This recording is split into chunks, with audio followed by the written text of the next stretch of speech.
প্রিয় শিক্ষার্থী, আজ অনলাইনে তোমাদের সামনে দাঁড়িয়েছি। করোনার মহামারী অবস্থা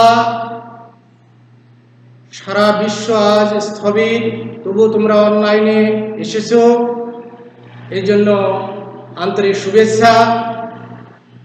সর্বপ্রথমে পরম করুণাময়ের দরবারে তোমাদের সবার সুস্থতা কামনা করছি।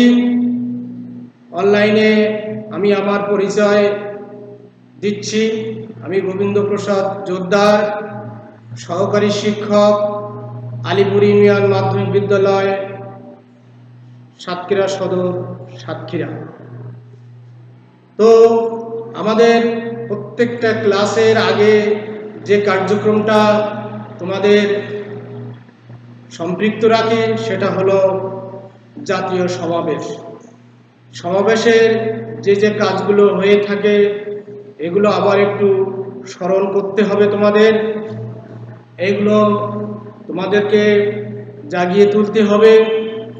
প্রথমে জাতীয় পতাকা উত্তোলন, প্রার্থনা, শপথ, এরপরে জাতীয় সঙ্গীত।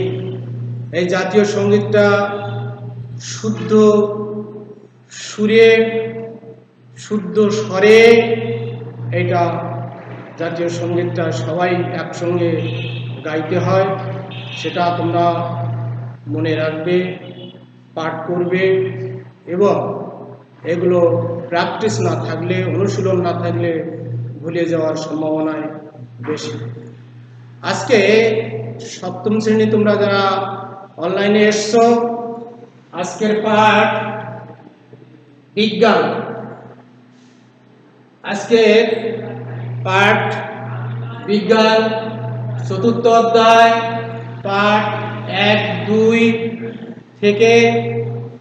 পাঠের আজকে আলোচ্য বিষয় শ্বসন। তো এই শ্বসনের থেকে আমরা কি ফল লাভ করতে পারি, শিকন ফলটুকু তোমরা জেনে নেবে। তোমরা দূরত্ব বজায় রেখে চলবে। বিশেষ করে করোনার মহামারী থেকে কেউই কোনো দেশেই সুস্থ থাকতে পারে না, সবাই আমরা আক্রান্ত, কিন্তু স্বাস্থ্যবার্তা মেনে চলতে হবে। তো এই শিকন ফল প্রথমে আসে জীবের শক্তি উৎপাদন,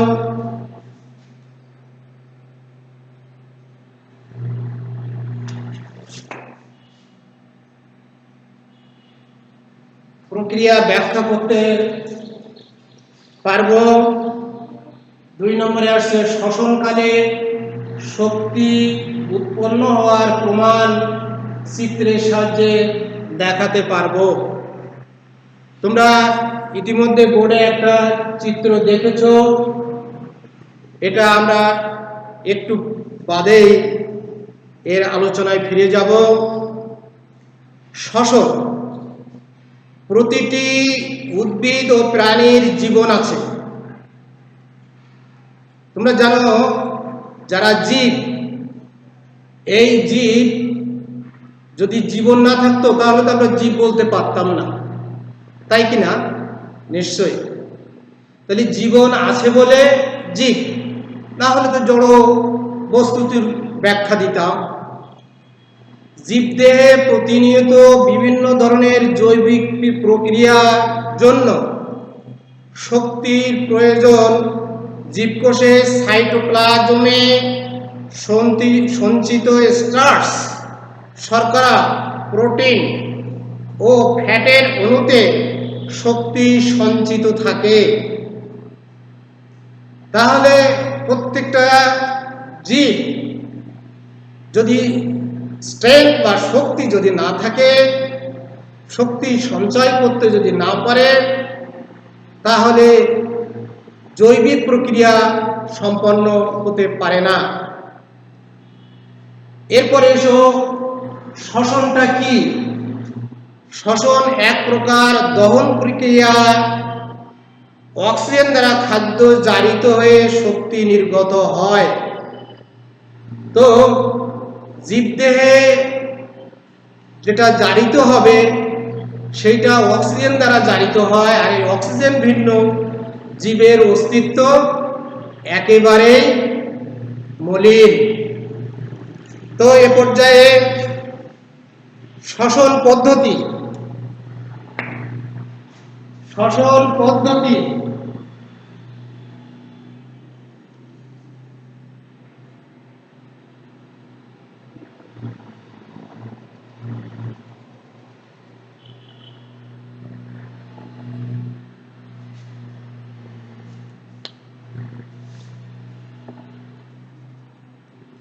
তোমরা লক্ষ্য করে থাকবে জীবদের বিভিন্ন শারীরবৃত্তীয় কাজ সম্পন্ন করার জন্য শক্তির প্রয়োজন, যে কথাটা আগেও বলেছি।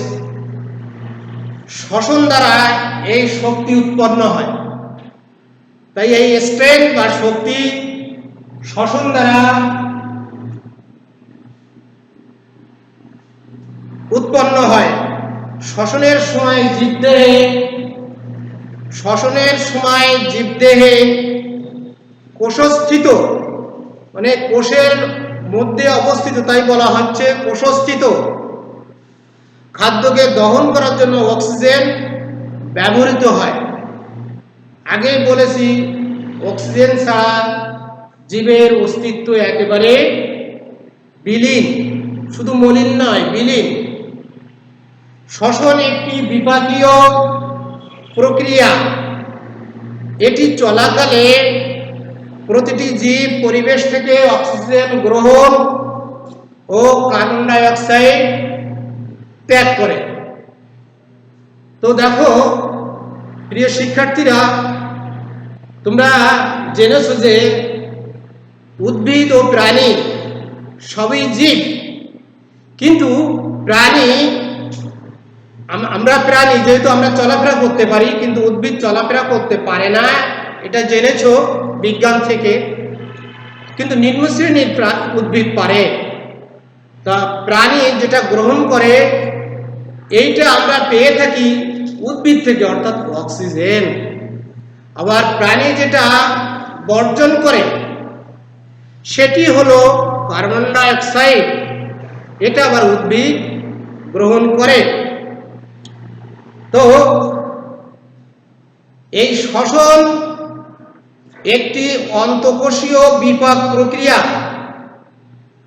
শ্বসন একটি অন্তঃকোষীয় বিপাক প্রক্রিয়া এবং উদ্ভিদ এই প্রক্রিয়াটা মূলত একই, এবং বিভিন্ন সজীব কোষে শ্বসন প্রক্রিয়াটা মূলত একই। জীবন অক্সিজেন গ্রহণ ও কার্বন ডাই অক্সাইড ত্যাগ পদ্ধতির ভিন্ন রূপ।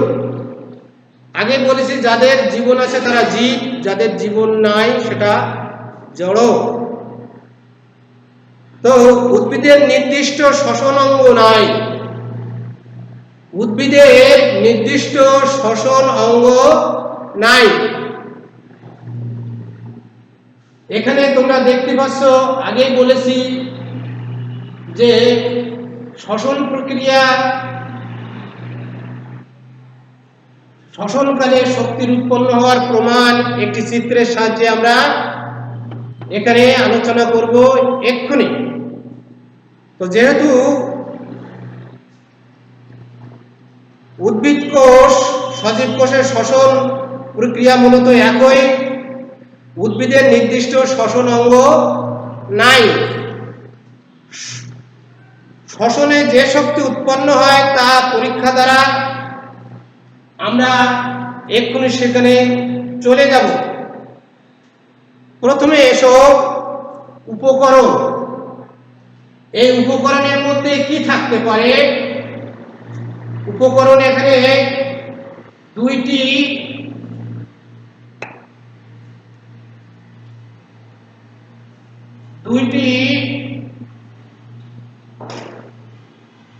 থার্মোফ্লাস্ক,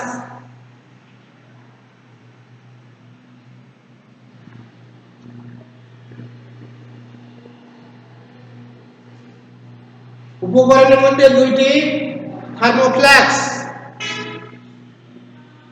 দুইটি থার্মোমিটার,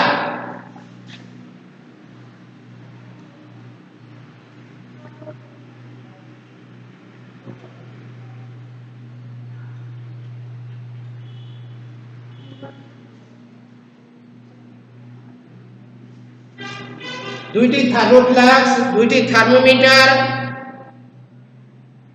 অঙ্কুরিত ছোলা সেদ্ধ,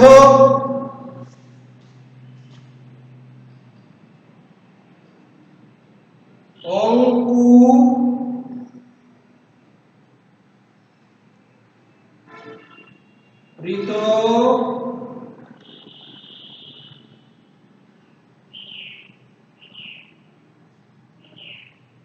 ছোলা সিদ্ধ,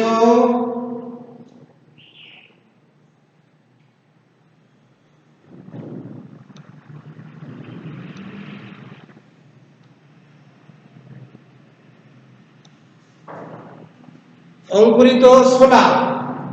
তাহলে অঙ্কুরিত ছোলা সেদ্ধ এবং অঙ্কুরিত ছোলা। তো আমরা সেই পরীক্ষার মাধ্যমে আমরা জেনে নেব যে শ্বসনকালে শক্তি উৎপন্ন হওয়ার প্রমাণ চিত্রের সাহায্যে দেখাতে পারব। তো প্রথমে আমরা দুইটি থার্মোফ্ল্যাক্স স্থাপন করব এবং দুইটি থার্মোমিটার তার মধ্যে এমনভাবে স্থাপন করব যে একটি থার্মোমিটার, একটা পরীক্ষা পদ্ধতির মধ্যে একটি থার্মোমিটার ফ্ল্যাক্সের একদম ছোলা যে পর্যন্ত আছে সেখানে থার্মোমিটারের শেষ প্রান্ত অর্থাৎ পারদ আছে, সেই শেষ প্রান্ত যেন প্রবেশ করে। অন্যটিতে যেখানে সিদ্ধ ছোলা আছে সেখানে অবধি প্রবেশ করে এবং থার্মোফ্ল্যাক্সের মুখ দুটি কর্ক বা সিপি দিয়ে আমরা যেন আটকে দিই। এরপরে আমরা দেখব যে কোন অবস্থার মধ্যে সেগুলো আছে। থার্মোমিটার, থার্মোফ্ল্যাক্স এবং অঙ্কুরিত ছোলা, একটা হলো সেদ্ধ ছোলা আর একটা হলো অঙ্কুরিত বীজ ছোলা। তো কি প্রক্রিয়ায় এই শ্বসনকালে শক্তি উৎপন্ন হয় তার পরীক্ষাটা তোমরা ভালোভাবে দেখে নেবে। এইবার কিছুক্ষণ পরে দেখতে পাবে যে কি অবস্থা হচ্ছে। তো পর্যবেক্ষণে দেখা যাবে যে কিছুক্ষণ পরে থার্মোমিটারে পারদপূর্ণ অংশটি যখন ভিজানো ছোলার প্রান্ত পর্যন্ত যাবে, প্রবেশ করবে, তখন কি অবস্থা হলো তোমরা দেখবে যে সেখানে একটা স্ট্রেংথ বা শক্তি উৎপন্ন হয়েছে এবং তার অবস্থান পরিবর্তন হয়েছে। তার অবস্থান পরিবর্তন হয়েছে এইটা লক্ষ্য রাখবে, খেয়াল করবে এবং মনে রাখবে। অপর থার্মোমিটারটি সিদ্ধ ছোলার সেই প্রান্ত পর্যন্ত অর্থাৎ থার্মোমিটারের পারদ প্রান্ত যেখানে আছে সেইটি শেষ পর্যন্ত সেখানে প্রবেশ করার পরে কোনো পরিবর্তন হয়েছে কি, অর্থাৎ সেখানে পারদের কোনো পরিবর্তন হয়েছে কিনা লক্ষ্য রাখবে। কোনো পরিবর্তন হয়নি।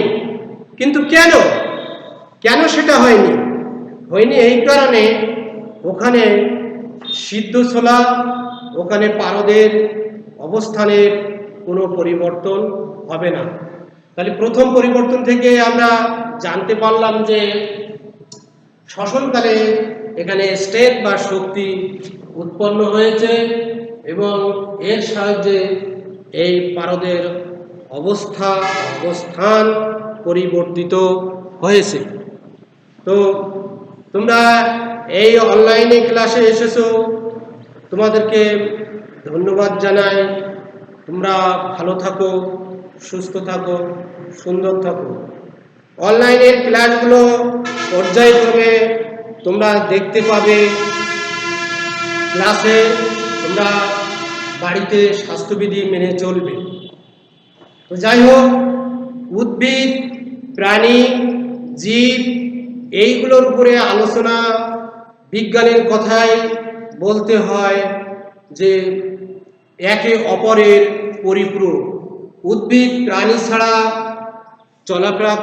উদ্ভিদ প্রাণী ছাড়া তাদের বেঁচে থাকার অস্তিত্ব বিলীন, আবার প্রাণী উদ্ভিদ ছাড়া বেঁচে থাকার অস্তিত্ব বিলীন। কি জন্য? যেহেতু প্রাণী অক্সিজেন গ্রহণ করে এবং কার্বন ডাইঅক্সাইড ছেড়ে দেয়, কিন্তু এই অক্সিজেন কোথায় পাবে? এটা উদ্ভিদ সেটা আমাদেরকে বাঁচিয়ে রেখেছে। আবার প্রাণী যেটা ছেড়ে দেয় সেটা আবার উদ্ভিদ গ্রহণ করে।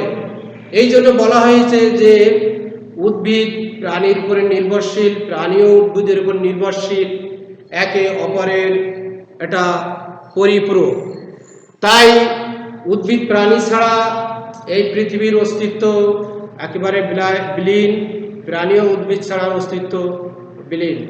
তবে সব কিছুর মূলে একজন বিশ্ব নিয়ন্তা আছেন, সৃষ্টিকর্তা আছেন, এটা সবাইকে মানতে হবে, সবাইকে এটা জানতে হবে, সবাইকে এটা এর বিধিবিধান পালন করতে হবে। তো বিজ্ঞানটা হলো বিশেষ জ্ঞান। এর থেকে সঞ্চিত জ্ঞান নিয়ে যখন আমরা পরীক্ষা নিরীক্ষা, পর্যবেক্ষণ ইত্যাদি করব, এর ভিতরে একটা আনন্দ আছে, তৃপ্তি আছে, উৎসাহ আছে। যে সমস্ত বিজ্ঞানীরা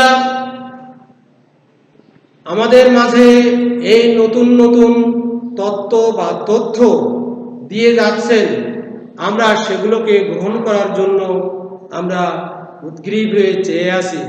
দেখো, আজকের তথ্য প্রযুক্তির যুগে দেখো বিজ্ঞান এত সুন্দর আমাদের সিস্টেম পদ্ধতি দিয়ে গেছে, তোমরা জায়গায় বসে অনলাইনের মাধ্যমে সেগুলো উপলব্ধি করতে পারছো, অনলাইনের মাধ্যমে সেই জ্ঞানটা লাভ করতে পারছো। শুধু তাই নয়, এহেন পরিস্থিতিতে সারা বিশ্বে এক জায়গা থেকে আরেক জায়গার পরিবর্তন হচ্ছে, সেটা তোমরাও অনলাইনে দেখতে পাচ্ছ।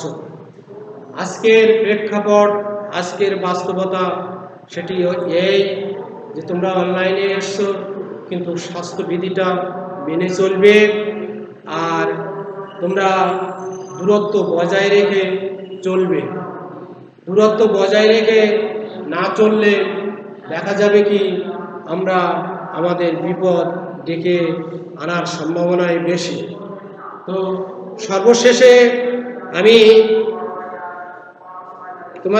তোমাদেরকে বাড়ির কাজ দিচ্ছি। বাড়ির কাজটা তোমরা শশা ডায়েরিতে লিপিবদ্ধ করবে এবং আগামী ক্লাসে এই বাড়ির কাজটা আমাকে দেখাবে, বিশেষ করে চিত্রটা আমাকে দেখাবে। বাড়ির কাজটা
আগামী আগামী ক্লাসে তোমাদেরকে এই বাড়ির কাজটা দিলাম।